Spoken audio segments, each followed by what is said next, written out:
Padres game.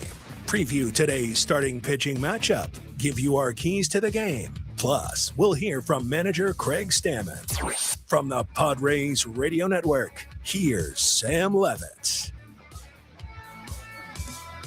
San Diego Padres baseball coming up on 97.3 The Fan and the Padres Radio Network. As today, the Padres take on the Toronto Blue Jays in the final game of a 3-game series. Our starting pitching matchup today for the Blue Jays, right-hander Kevin Gausman, and for the Padres, right-hander German Marquez. Hi again, everyone. Sam Levitt with you from inside the Western Metal Building here at Petco Park on this Sunday afternoon. First pitch coming up at 1:10 p.m. Coming up in the next 50 minutes, we have a lot to do. You'll hear from Padres manager Craig Stammen. You'll hear from Padres president of baseball operations, A.J. Preller, from vice president of amateur and international scouting, Chris Kemp, and also from Padres first-round pick, high school pitcher Coleman Borthwick. And we check in with Padres radio voice Jesse Agler in just a little bit as well. But first, it's time to set the table. Brought to you by Fraser Farms Market. Set your table with the highest quality of natural and organic products from Fraser Farms Market, a San Diego original since 1971 with 3 locations, La Mesa Vista and Oceanside, and at FraserFarmsMarket.com. Padres entered today 47-48. They're 3-3 on this 7-game homestand against Arizona and Toronto. Padres entered today 4.5 games back of a wild card spot in the National League. Padres looking to win their first series since a 3-game sweep of Atlanta in June. Meanwhile, the Blue Jays come in 45-50. They entered last night's game on a 3-game win streak. Blue Jays are a game and a half out of a wild card spot in the American League. This is the final game before the All-Star break. Padres have a long 10-game road trip to Kansas City, Atlanta, and Miami right out of the break. Well, we had the middle game of this 3-game series last night. Let's quickly rewind. Did you miss what happened in the last Padres game? Let's take a look back with our Padres Rewind on the Padres Radio Network.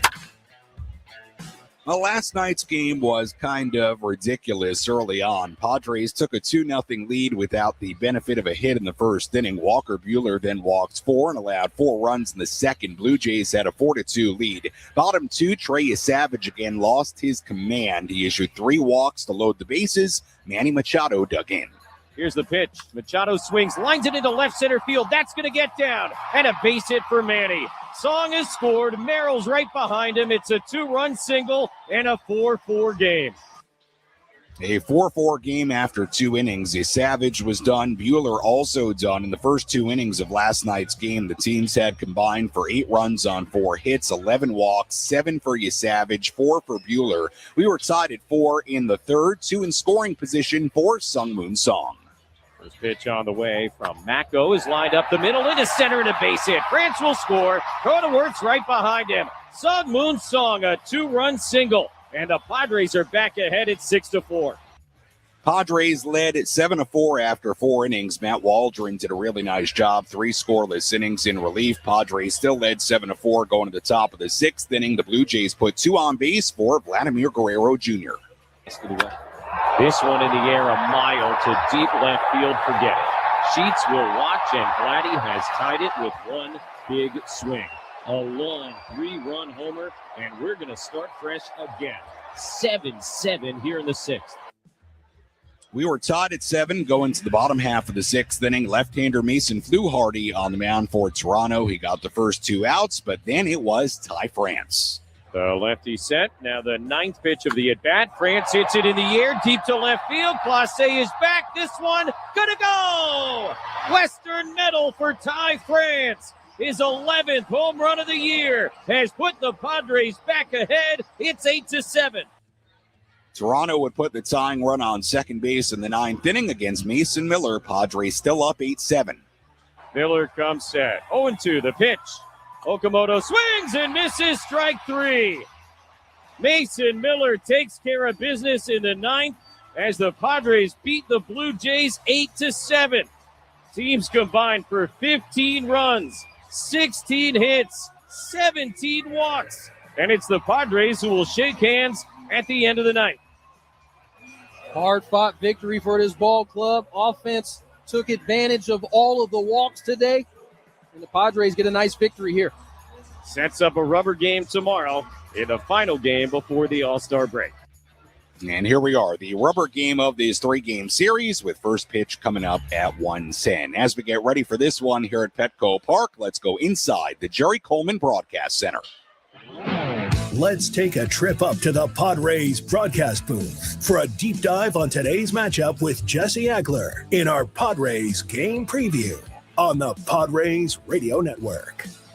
Well, Jesse, it feels like a good day to recap the first half of the season for the Padres. There have been ups, there have been downs. They will have work to do in the second half of the season on this final day before the All-Star break. Your thoughts on the first half and how this shapes up for this ball club moving forward after the break? Yeah, weird year so far for sure. I don't think anything has really played out the way we thought it would. Offensively, a bunch of numbers not where we would have expected them to be. From a pitching standpoint, I would say primarily because of injury. A lot of things not where we thought they would be. I think there's kind of a trickle-down effect and a lot of interconnectivity there. Mm-hmm. We often talk about pitching and hitting as separate things, but in reality, they are actually braided together quite often, and I think we've seen a lot of that this season. And so I think a lot of times, one has impacted the other negatively, and that's, put the Padres in some positions this year we didn't think that they would be in. Now, all of that being said, they have won 4 out of their last 7, just maybe trying to find some footing here going into the All-Star break. If they win today, they'll go in at 500. And with kind of the way the last couple of weeks has gone, to me, that would feel like a really, really nice way to go into the All-Star break. It's not what we envisioned, I don't think, when the season got underway. But all things considered, I think it would be a nice little, kind of okay way to go into the All-Star break. The other thing I will say is, and I hope this doesn't come out the wrong way, I think this team is gassed. This is the 96th game of the year. It'll be their 17th game in 17 days. I think they're 23rd in the last 24. That includes, that really, really tough road trip to Chicago and L.A. Not just the weather in Chicago, but the quality of those two teams, kind of in the midst of that stretch of games without a day off. This has been a really, really tough stretch. And to sort of have it come this late into the so-called first half, I think has been extra difficult. And, every team probably could use the All-Star break right now, but I think the Padres could really use the All-Star break right now, and they'll get it after this game here today. Jesse, to focus on this pitching matchup a little bit, let's focus on the Padres side of things first. Right-hander German Marquez on the mound had a nice outing against Arizona. That's after a pretty good relief outing. Before that, obviously starting pitching is going to continue to be a focus, as we just discussed, moving forward into the second half. But it's not like the Padres are asking a lot of these guys to be perfect. If German Marquez can just sort of do what he did that last time out against Arizona, something like that more times than not, that would certainly seem to go a long way. No doubt about it. You don't want to set the bar too high. You'll certainly take 7 shutout innings anytime from any one of these guys. But look, if you can get 5 out of your starters or more, that's the name of the game. And he gave you 5 the other day. And you know what? After an inning on Tuesday night against the Diamondbacks, didn't look like you were going to get 5 out of German Marquez. So great credit to him, because that first inning was kind of a dumpster fire all the way around. It was bad defensively. He threw a ton of pitches. It was ugly all the way around. And you thought, oh, my gosh, here we go again. And then he was fantastic after that. And in the next 4 innings, he looked like a guy you could really trust. And, it was one of those nights where, again, at the start, it didn't look like it was going to go very well at all. And then you look up, he throws 5 innings, gave up the unearned run in the first inning, and that was it. If he can build on that and maybe pick up where he left off, have a cleaner start than he had in that game, the Padres will be in a very, very good position here this afternoon. On the other side of the pitching matchup today, Kevin Gausman on the mound for Toronto. It feels, Jesse, like the theme of this homestand from the opposition starting pitching side has been veteran right-handers who are struggling, whether it was Gallen or Kelly or Bieber, and now Gausman. This guy finished top 3 in Cy Young voting just a few years ago, but he's had a very up-and-down year coming off a pretty rough start in San Francisco. Yeah, he that was another weird one, though, by the way. I'll kind of, warn on that. If you go back and look at the game Monday night, the walks were ugly. Obviously, there were 5 of them. That's under his control. But a lot of weirdness in that game as well. And this maybe goes back to what I was saying about the All-Star break. This is, when they started messing with the schedule a few years ago, the All-Star break got pushed back. The start of the season got pushed forward. And so, you're asking these guys to play an awful lot of baseball before the All-Star break, close to 100 games. And so while that makes things maybe a little easier in the quote-unquote second half, it can make life really difficult in the first half. And you're seeing some sloppy baseball really all around the league right now. And again, I think guys are just exhausted. And I think that's part of what happened in the game for Gausman on Monday night. There was a Little League home run and just kind of all kinds of craziness. He's not been at his best, certainly. It wasn't just that game. It's his last more than handful that haven't been as good as when he got started. But he is a guy we've seen at his best. He had a couple of years with the Giants in which he really pitched very nicely against the Padres. And it'll be interesting to see, is he able to bounce back from what was kind of a tough, weird one on Monday night in San Francisco? Or is he sort of, able to channel some of his past success here at Petco Park, kind of get the feel for this stadium and be like, oh, yeah, I remember what it's like to throw well here, because we've certainly seen some other guys do that, as you mentioned, Merrill Kelly just the other night. Jesse, appreciate the insight as always. We'll talk to you and Tony coming up at the top of the hour as the Padres finish up the ceremonial first half of the season, looking for a series win here today. Enjoy the All-Star break, my friend. Get some rest, and we'll talk to you again at the start of the second half in Kansas City on Friday. Hey, you too, Sammy. Thanks for everything. All right, that is Jesse Ackler joining us on our EcoWater SoCal Padres pregame show here on the Padres Radio Network. First pitch is coming up at 1:10 as the Padres go for a series win on what is a cloudy but still very nice Sunday afternoon. We'll see if it clears up as the afternoon rolls along here at Petco Park. When we come back, we'll hear from Padres manager Craig Stammen. Still a lot to do beyond that. We'll hear from A.J. Preller, scouting director Chris Kemp, and the Padres first-round pick from yesterday, right-hander Coleman Borthwick. We'll hear from all those gentlemen when we return on the Padres Radio Network.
Our EcoWater SoCal Padres pregame show continues here on the Padres Radio Network. Sam Levitt with you inside the loft here at the Western Metal Building at Petco Park as we get ready for first pitch. Coming up at 1:10, the Blue Jays and the Padres in the final game of this three-game series. As we get ready for this one, let's hear from Padre manager Craig Stammen.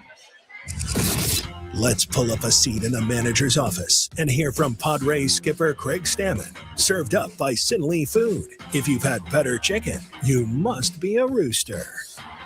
Well, day game after a night game, so no pregame media availability for Craig Stammen today. So let's revisit what Craig had to say after yesterday's game. It was a back-and-forth battle. Padres led 2-0. They trailed 4-2. They led 7-4. The Blue Jays tied it at 7. Then Ty France a home run in the sixth inning to give the Padres an 8-7 lead. Bullpen got it done after that. Tough outing for Walker Buehler, who only went 2 innings, gave up 4 runs on 4 walks in those 2 innings. Much of that trouble coming in the second. Trey Savage, he really struggled. He walked 7 in the first 2 innings. It was a doozy of a game early, but the Padres in a back-and-forth battle came out victorious to even up this series at a game apiece. Here was Craig Stammen after last night's 8-7 win. Today was a hard-fought game, where we felt like we had the game and then we gave it up. And then we had the game and then we gave it up. And a big hit by Ty in the right moment that just, got us to the back end of our bullpen. They could shut it down. So, like you said, a lot of layers to this game, but a lot of fight from our team and a lot of not give up. This team is not giving up. That is fact. We've seen that the entire year. That is one quality that they have amongst, a lot of the struggles that we've had this year, but they do not give up. And it's a tough group in there that seems to be very resilient, and that's going to bode well for the second half of the season. I know Buehler didn't have the type of outing that he would have wanted to have, but then to be able to have Matt Waldron give you 3 scoreless after that, what was the value of that tonight? Yeah, absolutely huge. Walker just had that rough second inning, it was just, their starter was walking a lot of guys, and he, walked a few guys in that inning. Gave the home run, but Matt able to get called up today. He was ready, in AAA. He'd been putting in the work, and he was ready to go today from the jump. And that was a big 3 innings that we needed from him, and really calmed the game for us down and gave us a chance to get a lead. How important was that hit by Manny? Just seemed like that could have been disastrous when he came up the second time. Yes, and that is why Manny is Manny, because 99% of people would have challenged the 3-0 pitch. And I don't know whether he said he was moving, towards first base and didn't get a good look at it, but he has the belief in himself that he would rather swing the bat than take a walk. And there's times when it doesn't work out for him that way. And then there's other times where he's Manny Machado and he gets the big hit there and when nobody else can get a hit. It seems you've been giving Song more chances. And what is it like to see him, and how important is it to see him kind of responding? Yeah, huge game today. He's had a couple huge games here of late. Feels like he's, finding his groove and playing like the player he played, like in Korea. Big left on left hit today. Great play at third base, taking walks, making good swings, stealing bases. So complete player, on display. And we're going to continue to find ways to get him in the lineup. How valuable is it to have him, to have that? Given kind of where you are in the season, some of your guys are banged up. He can play pretty much anywhere. For him to be doing what he's doing at the plate, starting to hit a little bit, how valuable is he? Yeah, I think it's hard to describe the value because, left side of our infield's a little older and they can wear down a little bit playing every single day. Him being able to play third, short, second, give Crony a day when he needs to, or move Crony to first.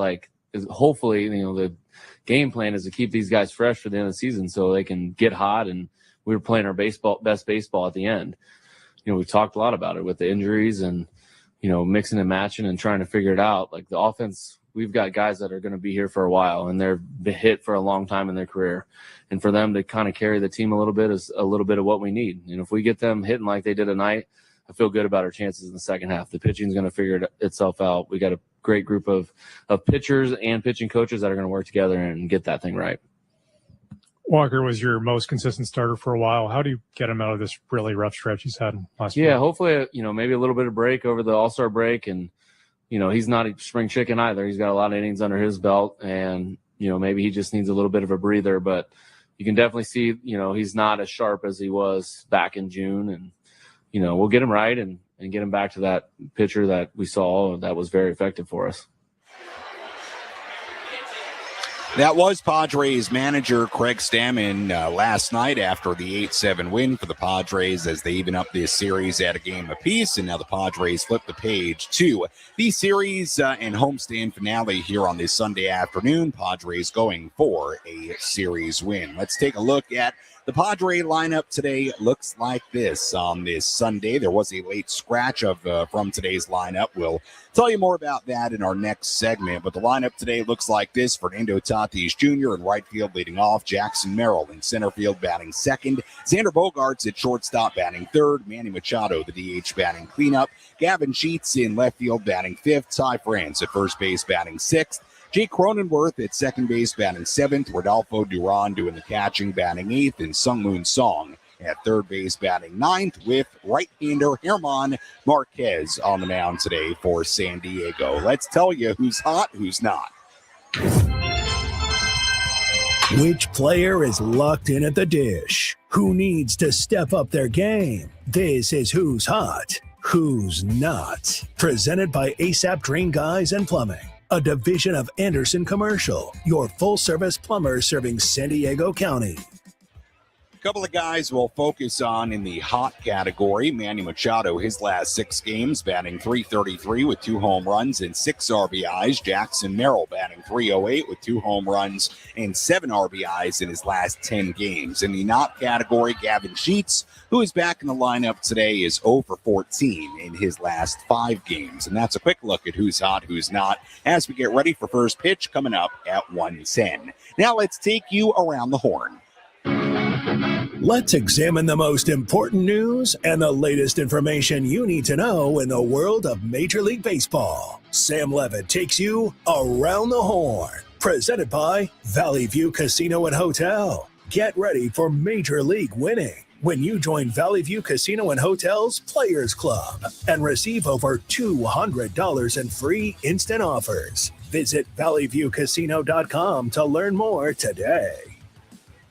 Well, our headlines today mainly focus on All-Star Game-related news. The All-Star Game on Tuesday in Philadelphia, Home Run Derby tomorrow evening in Philly. Left-hander Christopher Sanchez will start the All-Star Game for the National League on Tuesday in Philadelphia. Sanchez 11-4 with a 2.62 ERA and 144 strikeouts through 20 starts so far this season. So a nice honor for Sanchez, who will start the game at home in Philly. Blue Jays right-hander and former Padre Dylan Cease will start for the American League. Cease has a 2.56 ERA and an American League leading 149 strikeouts in 17 starts this season. Yankees right-hander Cam Schlittler will attend but not pitch in the All-Star Game. Schlittler, who has an American League leading 2.05 ERA on the season, is choosing to play it safe during the All-Star Game on Tuesday on what would be his normal throw day following yesterday's start. Does not want to overthrow on what is a recovery day.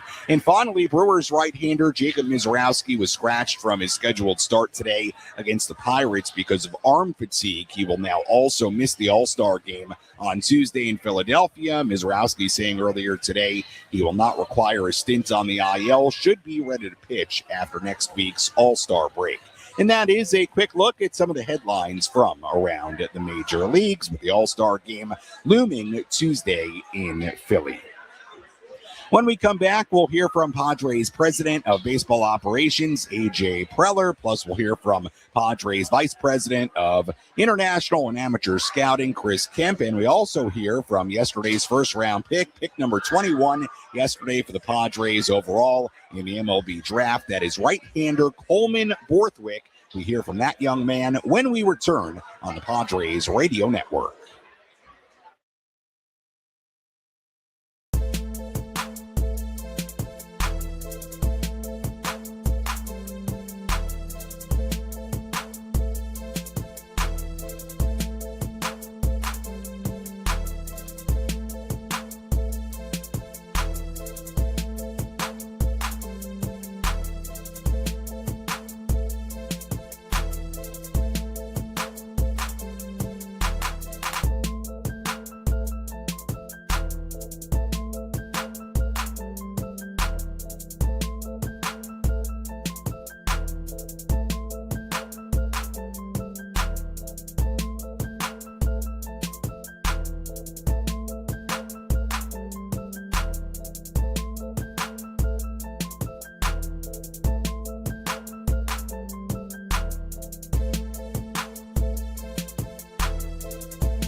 Our EcoWater SoCal Padres pregame show continues here on the Padres Radio Network. Sam Levitt with you inside the loft here at the Western Metal Building at Petco Park as we get ready for first pitch coming up at 1:10. Series and homestand finale against the Toronto Blue Jays. As always, our pregame coverage brought to you by EcoWater SoCal, keeping it soft since 1925. Visit EcoWaterSoCal.com or call 760-350-3338.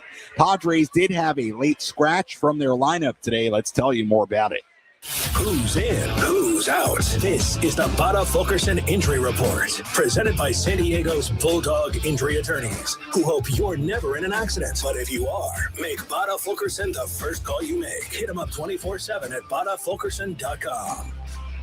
Well, when the Padres lineup first came out today, it included catcher Luis Campusano. Campusano out of the lineup now. That was announced about 2 hours ago. He was scratched from today's lineup with abdominal soreness, they say unrelated to an oblique injury. Apparently, Campusano will be available off the bench today, but Rodolfo Duran instead getting the start in place of Campusano. But Campusano was a late scratch from today's game, so that's the latest on who's in, who's out. Campusano out of the starting lineup. We'll see if he comes off the bench at some point in this one. Let's take a full look at the out-of-town scoreboard.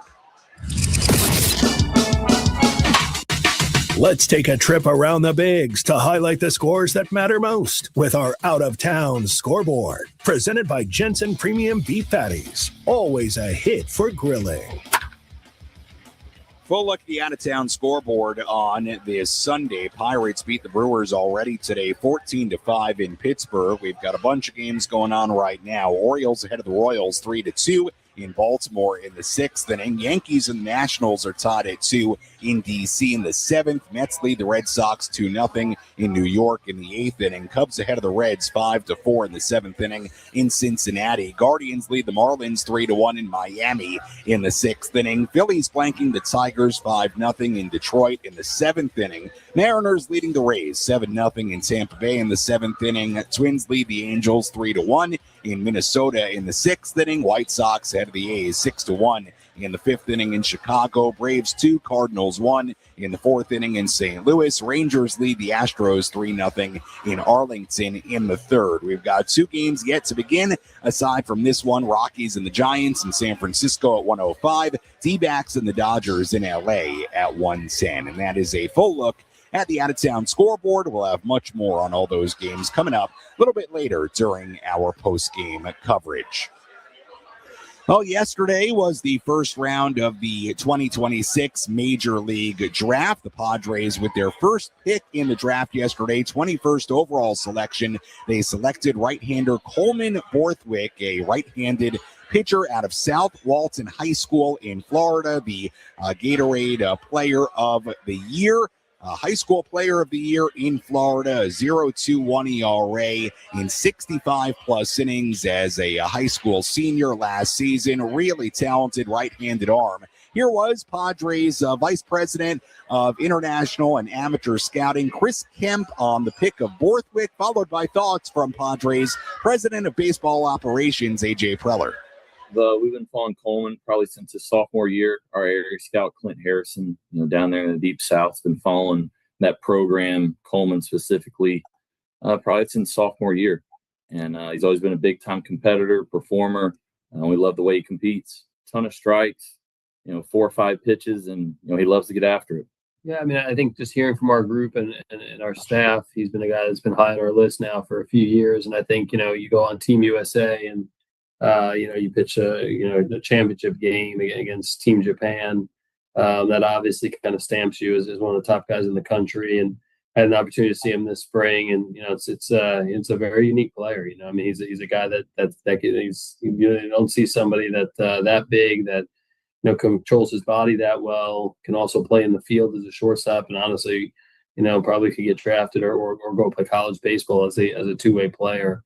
And just a very, very competitive person. And, I think all of our scouts, everybody that's been around him, talks about that competitive nature, along with having a high skill level. And obviously that's why we're excited to make more pick.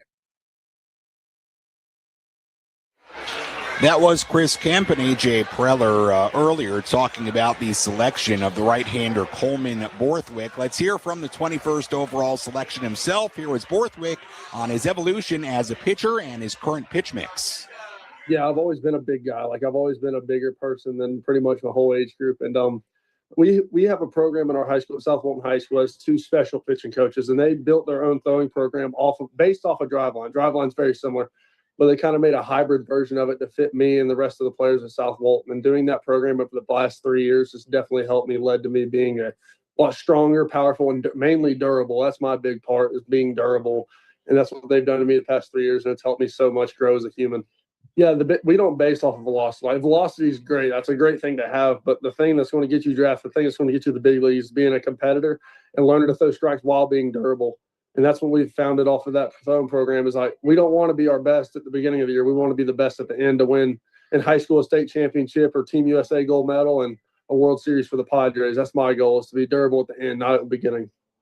Yeah, I'll say my 4-seam fastball is an A.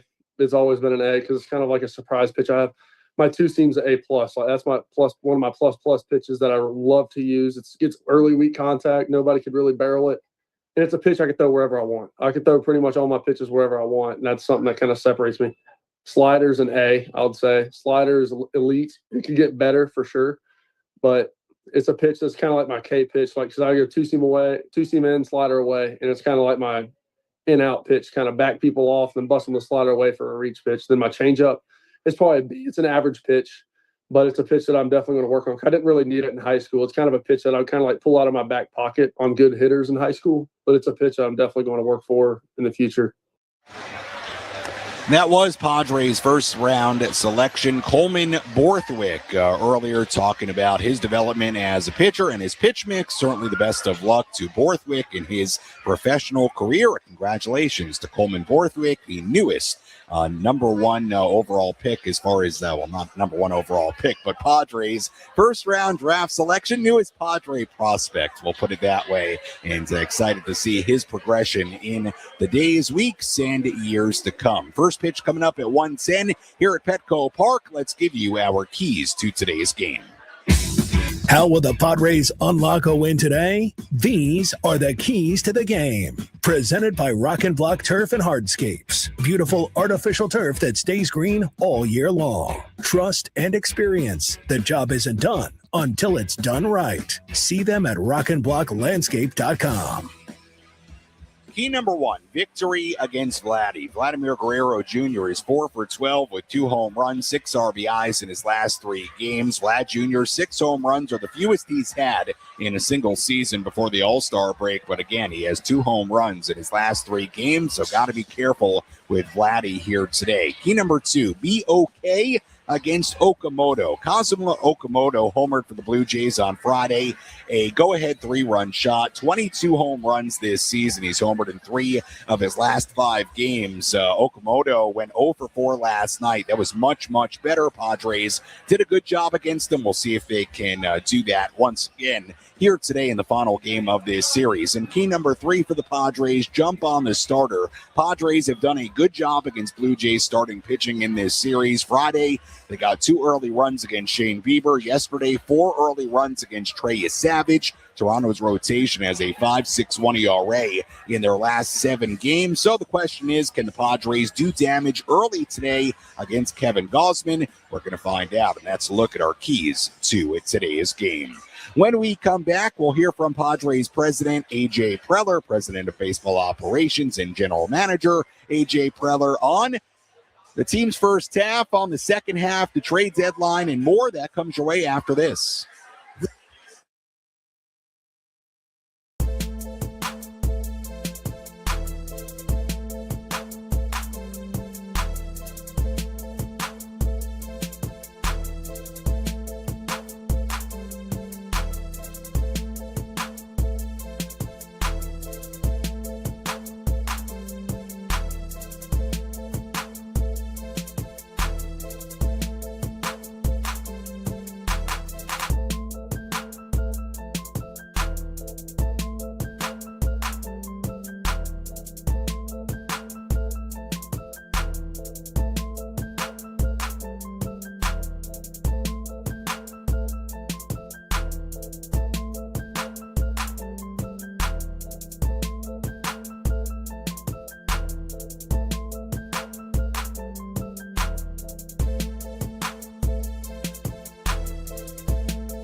Our EcoWater SoCal Padres pregame show continues here on the Padres Radio Network. Sam Levitt with you inside the loft here at the Western Metal Building at Petco Park. Today is a Military Sunday, and as always, brought to you by our San Diego County Toyota dealers. We make it easy. Let's tell you what to watch for in this series finale. What's the one thing Sam Levitt will be keeping his eye on in today's game? This is What to Watch For. Presented by Genesis Home Improvements, San Diego's trusted painting, roofing, and window company. Save 15% today on a new beginning for your home. Visit GenesisHomeImprovements.com.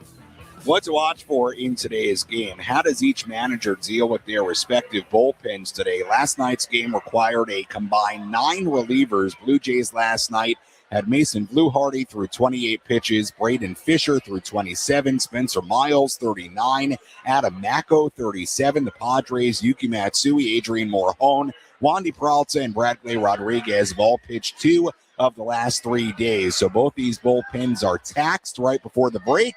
How does each manager deal with their bullpens here today? That's what to watch for in this one. Padres President of Baseball Operations, A.J. Preller, spoke with the media yesterday. He was asked a number of questions regarding the Padres entering the All-Star break. First, here was A.J. on how much what the team does on their long road trip after the break, how much that will play a role into what the team does at the trade deadline. No, I mean, I think every game's important, obviously. I think that, obviously you get more information and you've got to look at what's out there in the market. You've got to be realistic with, things that you can do as a group and a team. And you also got to have a feel for where your team is at. And I think so that's every day you kind of see that. And that first road trip will go out and obviously Kansas City. And then I believe, Atlanta and Miami. So we'll see a couple of teams that are in the playoff chase with us and, in front of us. And, I think we'll take it all in. And, you don't want to overreact from game to game, but it's obviously, you get more information over those 10 days. And that'll all be part of our process in making our decisions here as we get to the deadline. Last one for me. How do you wrap your mind around the underperforming hitters? Manny's turned it on lately, but Tatis's season, Merrill's season, Bogart's season, how does that impact what you can do? Because you can't really upgrade those spots. You kind of need more from them. Yeah, I think in the glass half full kind of perspective, yeah, we're sitting at about 500 and we haven't gotten the best performances from our top players. So that's I think there's a part of the group that we look at that and go, okay, these are good players. They have physical ability and a want to go out and perform. And but we've got to get to that spot where those guys are performing at the level there that we're accustomed to seeing from those guys. And those guys care a ton. There's been a lot of conversation over the last week about, okay, how can we, some adjustments we can make? How can we do things a little differently? What are some things we want to stick with? Because as you mentioned, you see guys like Manny and Toddy, they're starting to swing it better here over the last month. But the biggest thing is everybody's honest and realistic. If we're going to get where we need to get to, it's, we're going to see that group, do what we're accustomed to seeing here in the second half of the season. And, I think we're anxious to get it started here next week. I think everyone on this call has learned that there's no untouchables when it comes to you at the trade deadline. But should you go that other direction? Is Mason Miller someone that you are prepared to take calls on? Is he somebody that you would move?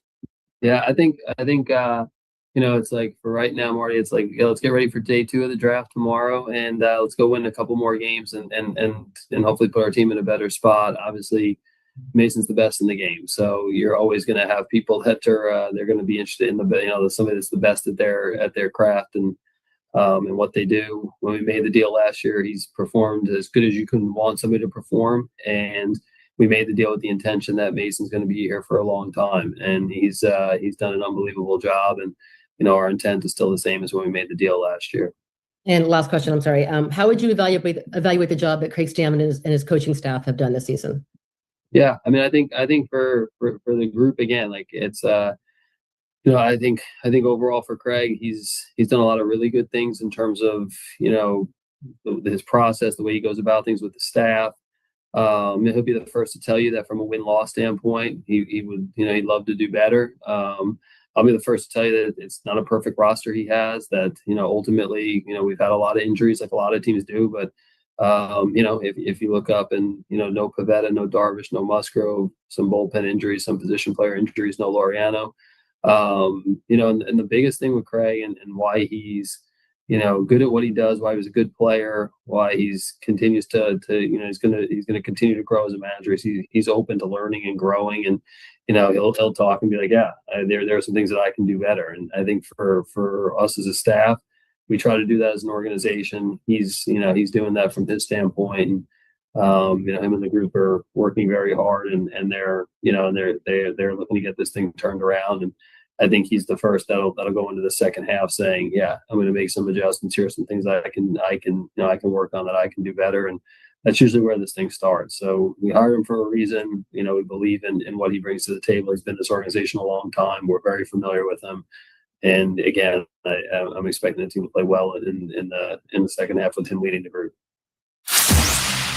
Let's break down how today's starters are shaping up with our starting pitching preview. Brought to you by Harrah's Resort Southern California and the First Down Sports Bar in Funner, California. Don't just watch the match, experience the glory. Head to Funner for every World Cup match to enjoy stadium-level energy and amazing specials at the best sports bar in SoCal.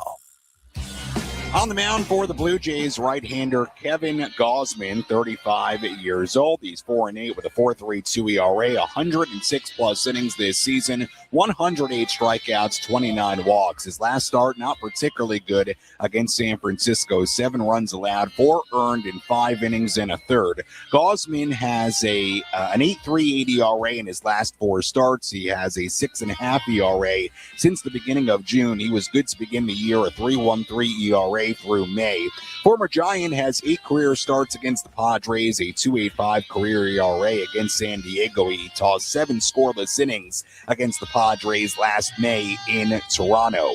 Meanwhile, right-hander German Marquez on the mound for the Padres today, 4-2 with a 5.02 ERA, 37 2/3 innings this season, 24 strikeouts and 18 walks. His last start against Arizona, very good. 5 innings, no earned runs given up. 3 hits, he struck out 4 and walked 3. 2 outings since coming off the IL, 2 earned runs given up in 8 innings. So very nice job by German since coming off the IL. And that's a look at our starting pitching matchup here today. German Marquez on the mound for the Padres and Kevin Gausman on the mound for Toronto. As always, we appreciate you tuning in to our EcoWater SoCal Padres pregame show here on 97.3 The Fan and the Padres Radio Network. It is the final game before the 2026 All-Star break. Padres enter 47-48. They're 3-3 on this 7-game homestand against Arizona and Toronto. Padres entering today 4.5 games back of a wild card spot in the National League. Padres looking to win their first series since they swept that 3-game series against Atlanta in June. So we'll see if the Padres can accomplish a series win here today. When we come back, we send things out to Jesse and Tony. They have the full starting lineups, first pitch, and all the play-by-play. I'll talk to you on our post-game coverage. You're listening to your home for San Diego Padres baseball, 97.3 The Fan and the Padres Radio Network. Enjoy the game, everybody.